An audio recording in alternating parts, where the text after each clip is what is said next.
है तो दुकानदार उनको कैसे भी उनको बोल देता है कि यार ये वाला लगाओ, इससे बेहतर माइलेज मिलेगी, बेहतर मिलेगा।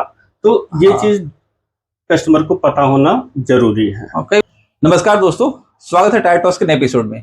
आज मैं बहुत ही मजेदार टॉपिक आपके लिए लेके आया हूं कि अपनी गाड़ियों में जो टायर सिलेक्शन करते हैं वो बेस्ट कैसे हो, और वो जब बेस्ट टायर आप लगाते हो उससे क्या एडवांटेज आपको मिलते हैं। इस टॉपिक को डिटेल से समझने के लिए आज मैं अपने स्टूडियो में बुलाया हूं अपने बहुत ही पुराने दोस्त को, जो इस टायर ट्रेड के बहुत ही पुराने इंसान है, बहुत ही अनुभवी हैं, और आपसे जानकारी साझा करेंगे कि किस तरह से आप अपनी गाड़ियों में बेस्ट टायर लगाएं और उनके क्या एडवांटेज आप लें।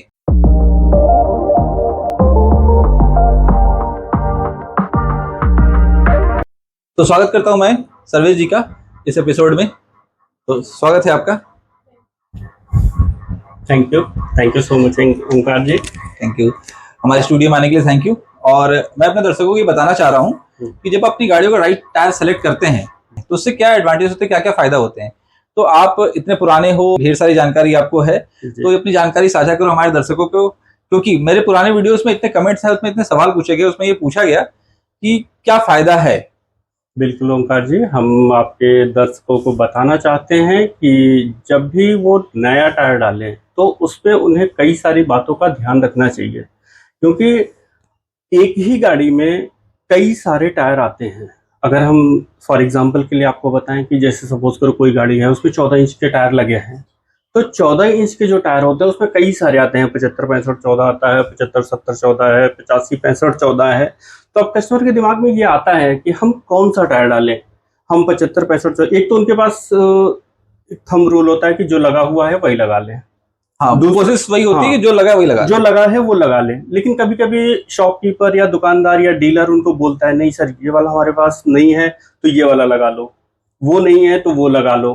तो वो कस्टमर पूछता है कि हम ये क्यों लगा लें, इसका क्या बेनिफिट। अगर कस्टमर को पता है कि इसको लगाने से ये बेनिफिट मिलेगा तो लगा लेगा। अदरवाइज नहीं पता है तो दुकानदार उनको कैसे भी उनको बोल देता है कि यार ये वाला लगाओ, इससे बेहतर माइलेज मिलेगी, बेहतर मिलेगा। तो ये चीज कस्टमर को पता होना जरूरी है। और कई बार घुमा देता है। हाँ, मतलब जिस ब्रांड का टायर उसने मुझे पिछली बार चिपकाया, तो मुझे याद है जब मैंने गाड़ी ली थी आज से 10-12 साल पहले, तो जब पहली बार गया था उसने कहा कि इस कंपनी का लगाई अच्छा होता है। हाँ। और अगली बार गया तो उसी कंपनी को बुराई कर रहा था। तो मुझे समझ में नहीं आया कि आज से 3 साल पहले उसने उसको अच्छी बात कही थी, उसके बारे में आज बुराई कर रहा है। बिल्कुल, तो ये बड़ा कंफ्यूजिंग रहता था। तो आप बताओ क्या होता है। तो वो इसीलिए बोलता है क्योंकि उसके स्टॉक में वो टायर था, इसलिए उसने उस टाइम बेहतर बताया। आज उसके पास वो स्टॉक नहीं है तो उसको बेकार बता। तो ये सारा खेला स्टॉक का है, अवेलेबिलिटी का है, क्योंकि डीलर को बेचना सब है, जो उसके पास रहेगा वो पहले बेचेगा। अब कस्टमर को ये ध्यान देना पड़ेगा कि देखो ब्रांड कोई भी ले सकते हो, हम किसी स्पेसिफिक ब्रांड को नहीं रिकमेंड करेंगे कि आप ये लगाओ वो लगाओ, लेकिन हम टायर को वो बताएंगे आपको कि स्पेसिफिक साइज कि कौन सा लगाना है। सपोज करो आपने 75 65 14 लगाना है। अब आपको 75 65 14 में भी कई सारी वैरायटीज आती हैं, उसमें आपको अपना यूजेस देखना पड़ेगा कि आपकी यूजेस क्या है। यूजेस का मतलब होता है आपको लोकल ड्राइविंग करनी है, आपको हाईवे ज़्यादा रनिंग करनी है, आपको कम चलना है या आपको ज़्यादा चलना है। मतलब शहर में चलने के लिए अलग टायर होता है, हाईवे में चलने के लिए अलग टायर होता है। बिल्कुल, उसमें सब कुछ स्पीड रेटिंग का होता है। अगर आपको हाईवे ज़्यादा चलना है तो आपको उस स्पीड रेट, क्योंकि आज की सड़कें आप देख रहे हो बहुत अच्छी बन गई हैं सड़कें, जिसपे आप अब गाड़ी भी आज इस तरीके आ रही है कि आप 120 तक उसको भगा सकते हो। नहीं, अब तो हम लोग 180 200 तक भगाते हैं गाड़ियों को। लेकिन हम मिनिमम बता रहे हैं कि अगर हम एवरेज देखो तो 120 तक लोग जाते हैं। वैसे रिकमेंड 80 करा जाता है, लेकिन 120 तक हाईवे पे चले जाओ, पता नहीं चलता कि कब 120 चला गया। लेकिन अगर आपने पता चला कि आप लो स्पीड रेटिंग का टायर लगा लिए, फिर आप समझिए कि हाईवे पे क्या होगा। आपको बहुत सारे केसेस सुनने में आ रहे हो कि टायर चलते चलते फट गया। टायर फटने केसेस आजकल आ रहे हैं, इसीलिए आ रहे हैं। तो ये पता करें कि टायर कितनी स्पीड चलाने के लिए है। तो आप स्क्रीन पे देख सकते हैं कि स्पीड रेटिंग का आपको चार्ट दिख रहा है, आप उसके अकॉर्डिंग आप अपना सेलेक्ट कर सकते हो कि आपको ये करना है। तो ये तो एक आपका पॉइंट हो गया कि आपको ये करना है। दूसरा स्पीड की। दूसरा अब आपको करना है कि आपको कैसी ब्रेकिंग कैसी चाहिए आपको गाड़ी में। अगर आपको ब्रेकिंग अच्छी चाहिए तो आपको टायर चौड़े डलवाने चाहिए। चौड़े टायर डलवाने के लिए आपको अपसाइजिंग करना होता है। अपसाइजिंग आपको ऐसे ही नहीं है कि आपको 75 65 14 आपको चौड़ा करने के लिए 85 डलवा लो। एक बात मैं बीच में आपको टोकना चाहूंगा बिल्कुल। कि ये जो कई बार लगता है कुछ लोग होते हैं एकदम सामने जाके ब्रेक लगाते हैं, हाँ। कुछ लोग तो दूर से धीरे धीरे प्यार से ब्रेक लगाते हुए आते हैं, तो इससे भी कोई फर्क पड़ता है? हाँ, बिल्कुल, दूर से जो प्यार से लगाते हैं उनकी ड्राइविंग स्किल अच्छी होती है, जिससे वो जाके अपनी गाड़ी को कंट्रोल कर सकते हैं। जो इमीडिएट ब्रेक मारते हैं उसमें आपकी गाड़ी कैसी है और टायर कैसा है। अगर अच्छा टायर, अच्छी गाड़ी की एफिशिएंसी है, तभी जाके वो रुकेगा, अदरवाइज वो आगे एक्सीडेंट करने को बढ़ावा देगा। मतलब टायर अगर अच्छा ना हो हाँ, तो आपका एक्सीडेंट होना निश्चित है। तो कैसे टायर लगाएं कि एक्सीडेंट ना हो? तो गाड़ी आप साइज करोगे जब, आप उसमें देखो कि जो भी आपका टायर का एस्पेक्ट रेशियो है, गाड़ी का एस्पेक्ट रेशियो मैं बता दूं एक बार कि जैसे 1.75-65-14 है, 1.75 जो होती है उसकी चौड़ाई होती है जो जमीन पे टच करता है। 75 जो होता है वो 175 का 75% होता है, जो निकल के आएगा वो उसकी रिम से लेकर के जमीन तक की ऊंचाई होती है। और 14 जो होता है वो रिम डायामीटर होता है। तो आपको देखना है कि जो एस्पेक्ट रेशियो है वो आपका 10 mm के अंदर होना चाहिए। किसी का भी निकाल के देखो, सपोज करो आपका 1.75-65-14 है, तो 1.75 का 65% निकालोगे, जो भी आएगा, सपोज करो 1110 आता है, तो 1110 mm या तो वो 115 हो या 1115 हो। तो मतलब 10% ही प्लस माइनस हाँ, कर सकते हैं उस रेशियो उसी के ऊपर नीचे पे ही आपका अप साइजिंग फिट होता है।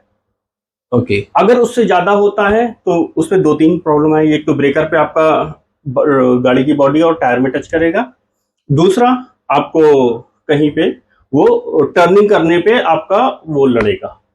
तो ये आपको स्पेशली ये ध्यान देना होता है। दूसरा एक 2 पॉइंट तो हमने आपको बताया, तीसरा एक पॉइंट हम आपको बता रहे हैं टायर कंफर्ट का। टायर कंफर्ट क्या होता है कि आज भी कई सारे कस्टमर ट्रेडिशनल हैं, वो बोलते हैं कि नहीं यार, हम पहले ये ऐसे टायर लगाते थे। टायर में भी 2 टायर आते हैं, एक नायलॉन आता है, एक रेडियल आता है। आज तो पूरा रेडियल हो गया है। तो पहले लोग करते थे कि नायलॉन टायर ही डाल दो, बट नायलॉन टायर में कंफर्ट नहीं होता था। आप उससे पहले की गाड़ियां, अगर हम एग्जांपल दें तो ये मारुति वैन को देख लो या बोलेरो को देख लो, दोनों कमानी बेस्ड गाड़ियां थी। तो उसमें क्या था, नायलॉन टायर चल जाते थे, लेकिन अब नहीं चलते हैं। अब सारी गाड़ियां सस्पेंशन पे आ गई हैं, कंफर्ट पे आ गई हैं। तो अब जो भी टायर आपको लगवाना होता है वो रेडियल टायर लगवाना होता है। तो आप उस टाइम मारुति 800, अल्टो और मुझे याद है जीप आता था, कमांडर आता था, बिल्कुल बिल्कुल, बोलेरो आती थी, सोनाटा सुमो जैसी गाड़ी। कमांडर का ही अपडेटेड वर्जन थार है, जो कि पहले जीप होती थी। अच्छा, जीप होती थी, अब वो थार है, लोग काफी पसंद करते हैं उसको। हाँ, तो थार पसंद इसीलिए करते हैं कि अब पहले उसमें कंफर्ट नहीं था, अब है कि उसमें कंफर्टेबल है। आप कहीं आप 300-400 किलोमीटर भी चले जाइए तो आपको प्रॉब्लम नहीं होगी, जबकि जीप आप 500 किलोमीटर चला लो आपके कमर में बैक पेन शुरू हो जाए। टायर का पहले था नायलॉन टायर लगते थे, जिसमें देखिए रेडियल टायर जो होता है वो शॉक एब्जॉर्बर होता है। पहले जब पहली गाड़ी गड्ढे में कहीं जाती है या कहीं कुछ लगता है तो उसमें पहले टायर पे इम्पैक्ट पड़ता है, उसके बाद सस्पेंशन पे पड़ता है, फिर आपकी बॉडी पे पड़ता है। तो ये चीज नायलॉन में नहीं था। नायलॉन इतना हार्ड होता था कि पहले अगर उसमें गाड़ी जंप करी तो फिर आप भी जंप करोगे, तो इस वजह से ऐसा होता था। आज किसी गाड़ियों में लग रहा है क्या नायलॉन के टायर? अभी नहीं, अब तो बहुत रेयर लोडिंग गाड़ियों में हो सकता है शायद आ रहा होगा, बट उसमें भी रेडियल हो गया है। लेकिन फिर टायर का पहले था नायलॉन टायर लगते थे, जिसमें देखिए रेडियल टायर जो होता है वो शॉक एब्जॉर्बर होता है। पहले जब पहली गाड़ी गड्ढे में कहीं जाती है या कहीं कुछ लगता है तो उसमें पहले टायर पे इम्पैक्ट पड़ता है, उसके बाद सस्पेंशन पे पड़ता है, फिर आपकी बॉडी पे पड़ता है। तो ये चीज नायलॉन में नहीं था। नायलॉन इतना हार्ड होता था कि पहले अगर उसमें गाड़ी जंप करी तो फिर आप भी जंप करोगे, तो इस वजह से ऐसा होता था। आज किसी गाड़ियों में लग रहा है क्या नायलॉन के टायर? अभी नहीं, अब तो बहुत रेयर लोडिंग गाड़ियों में हो सकता है शायद आ रहा होगा, बट उसमें भी रेडियल हो गया है। लेकिन फिर टायर का पहले था नायलॉन टायर लगते थे, जिसमें देखिए रेडियल टायर जो होता है वो शॉक एब्जॉर्बर होता है। पहले जब पहली गाड़ी गड्ढे में कहीं जाती है या कहीं कुछ लगता है तो उसमें पहले टायर पे इम्पैक्ट पड़ता है, उसके बाद सस्पेंशन पे पड़ता है, फिर आपकी बॉडी पे पड़ता है।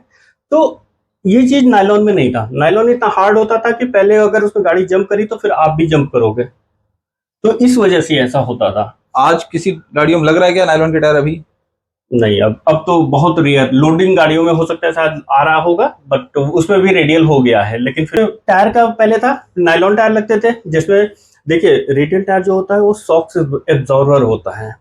पहले जब पहली गाड़ी गड्ढे में कहीं जाती है या कहीं कुछ लगता है तो उसमें पहले टायर पे लगाते हैं, बाकी पैसेंजर कार में देखोगे तो नहीं आता। मतलब पैसेंजर कार में नायलॉन टायर बिल्कुल खत्म ही है, बिल्कुल खत्म हो गया। अब रेडियल लोग लगाते हैं। इसके अलावा मतलब और बेस्ट टायर सिलेक्शन के लिए क्या एडवांटेजेस है? मान लो सही टायर लगा लेते हैं तो उससे क्या फायदे होते हैं? बेस्ट टायर के लिए मैंने आपको बताया कि 3-4 पॉइंट देखना होता है। आपको पहले स्पीड रेटिंग देखना पड़ेगा, दूसरा लोड इंडेक्स देखना पड़ेगा, तीसरा आपको अपनी ब्रेकिंग के लिए आपको कौन सा चौड़ा टायर डलवाना है, आप साइज करवाना है, तो वो आपको देखना पड़ेगा। एक माइलेज भी टर्म है जहां पर लोग माइलेज के लिए पतला टायर लगवा देते हैं। हाँ, तो उसमें वो रिस्क होता है। आप पतले टायर कभी भी, जैसे सपोज करो ये बहुत हुआ है, मैं आपको बताऊंगा, ग्रैंड आई-10 एक गाड़ी आती है, उसमें टायर लगता है 65-65-14 का, लेकिन लोग उसको 65-70-14 से कंपेयर कर अपग्रेड कर लेते हैं। उनको लगता है कि हम पतला टायर डलवा लेंगे, ऊंचा हो जाएगा तो माइलेज बढ़ जाएगी, बट उसमें रिस्क बहुत होता है। आप जब टर्निंग करते हो तो वहां पे गाड़ियों में आपको जर्क फील होता है कि आपको ऐसा लगेगा कि जैसे जैसे गाड़ी हमारी टर्न कर रही है वैसे हम भी टर्न कर रहे हैं, जबकि अगर वही आपका चौड़ा टायर होगा तो उस तरीके से नहीं होगा। तो वो वहां पे आपको कंफर्टेबल, तो माइलेज बचाने के लिए में फर्क आपको 1 या 2 किलोमीटर का मिलेगा, बट आपके लिए रिस्क उससे ज्यादा वैल्यू का हो जाएगा। इसलिए कभी भी पतला टायर हमारी रिकमेंडेशन है कि आप ना डलवाएं।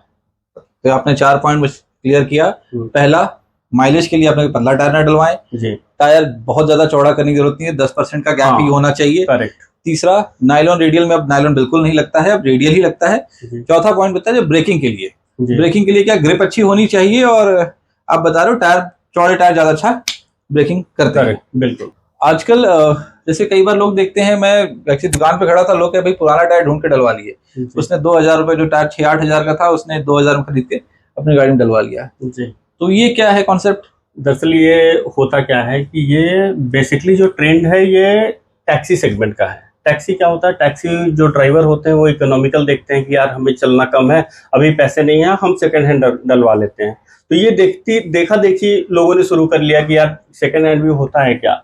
अब आप सपोज करिए कोई एक लग्जरी गाड़ी है, हम एग्जांपल लेते हैं किसी BMW का, अगर उसने अपने टायर उतारे तो क्या कोई BMW वाला सेकंड हैंड टायर लगवाएगा? नहीं, बिल्कुल नहीं लगवाएगा। तो फिर तो ऐसे ही है, वो सिर्फ टैक्सी वालों के लिए है, वो भी शॉर्ट टाइम के लिए होता है कि अभी पैसे नहीं है इसलिए हम लगवा लेते हैं। अदरवाइज नए टायर हमेशा रिकमेंड करेंगे, नए टायर डलाओ। अगर हाईवे पे जा रहे हो तो एक टायर में आपके ट्रेड वियर इंडिकेटर होता है जो कि 1.6 mm पे होता है। आप उस पे अगर उस लेवल पे आ गए हो तो आप प्लीज हाईवे पे ना जाएं, क्योंकि वहां पर पहुंचने के बाद आपके 90% चांसेस होते हैं कि 120 की स्पीड में टायर फट सकता है। मैं एक वाक्य शेयर करूंगा, आज ही सुबह ऐसा हुआ था, मैं जिम में गया था, वहां जिम का ट्रेनर कहता है तो पुराना टायर ढूंढ के व्यवस्था करा दीजिए, मैं पुराना लगा लूंगा अपनी बाइक में। बाइक का तो मैं नहीं कह सकता, बाइक में तो क्योंकि आप कहीं भी कर सकते हो, कंट्रोल कर सकते हो, बट कार में अगर आप ऐसा करते हो तो आपका जोखिम, जान आपकी है, जोखिम आपका। मुझे लगता है लोगों को जानकारी कम है टायर के बारे में, इसलिए लोग सोचते हैं टायर ही तो है। बिल्कुल, हम तो कहते हैं टायर ये आदमी का पैर होता है। जैसे आदमी का पैर अगर ठीक है तो अच्छे से चल रहा है, अगर गाड़ी का टायर ठीक है तो अच्छे से चल रहा है, पैर खराब हो गया आदमी रुक गया, टायर खराब हो गया आदमी रुक जाएगा। तो जानकारी का अभाव है टायर इंडस्ट्री में। तो धन्यवाद सर्वेश जी आपका, काफी सारा इन्फॉर्मेशन शेयर करने के लिए। उम्मीद करता हूँ दर्शकों आपको काफी फायदा हुआ होगा इसकी जानकारी से। तो आप इस वीडियो को लाइक एंड सब्सक्राइब जरूर कर देना इसे, ताकि मैं आपसे ऐसे वीडियो ढेर सारा और बनाता रहूं।